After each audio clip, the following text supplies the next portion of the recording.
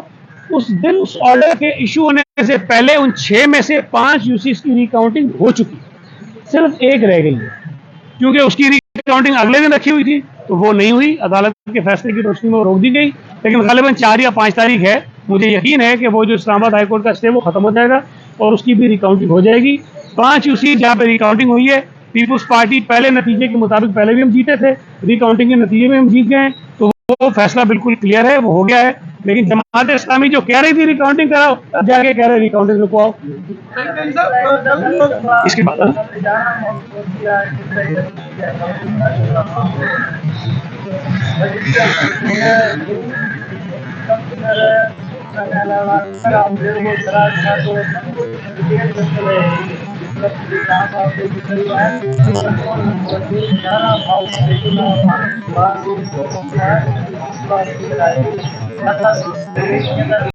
دیکھیں, ایک تو یہ بڑا افسوسناک واقعہ ہوا کل, بے گناہ غریب لوگوں کی جانیں اس میں گئی. لیکن جو دوسرا آپ نے حصہ جوڑا ہے اس کا, ذمہ دار یا حکومت براہ راست نہیں ہے, لیکن بہرحال آپ کہہ سکتے ہیں حکومت کو ذمہ دار ہونا چاہیے, مان لیتے ہیں. لیکن جو یہ واقعہ ہوا اس میں کوئی پرائیویٹ آدمی, کوئی فیکٹری اونر, انہوں نے کوئی زکوٰۃ دینی تھی اپنی, اور اس زکوٰۃ کو دینے کا جو طریقہ کار انہوں نے اپنایا وہ انتہائی غیر ذمہ دارانہ اور نامناسب تھا. انہوں نے کیش پیسے تقسیم کرنے کا اعلان کیا اور وہاں پر لوگوں کو بلایا. وہ بہت چھوٹی سی جگہ تھی, اس چھوٹی سی جگہ میں کئی سو لوگ جو ہے وہ خاص طور پہ عورتیں اور بچے تھے, وہاں وہ گئے اور انہوں نے پیسے تقسیم کرے. وہاں پہ اس پیسے تقسیم کرنے کے دوران وہاں بھگدڑ مچی, اور اس بھگدڑ کے نتیجے میں یہ کوئی 25 کے قریب افراد جو تھے وہ زخمی ہوئے, جس میں سے کوئی 12 جو ہے وہ بیچارے جاں بحق ہو گئے, جس میں عورتیں اور بچے شامل ہیں. نہ انہوں نے اس جو ایونٹ یہ کر رہے تھے, جو تقسیم کر رہے تھے زکوٰۃ کی, نہ انہوں نے پولیس کو بتایا, نہ انہوں نے ایڈمنسٹریشن کو بتایا, نہ کسی اور ادارے کو بتایا کہ جناب ہم کوئی 500 600 700 لوگ اکٹھے کر رہے ہیں اور ہمارا یہ نیکی کا یہ کام کرنے کا ارادہ ہے, لہٰذا یہاں پر آ کے کوئی انتظامات میں ہماری مدد کرے. کسی طرح کا کوئی انہوں نے کسی کو اطلاع نہیں دی. تو یہ کلی طور پر ذمہ داری ان لوگوں کی تھی جنہوں نے یہ کیا تھا,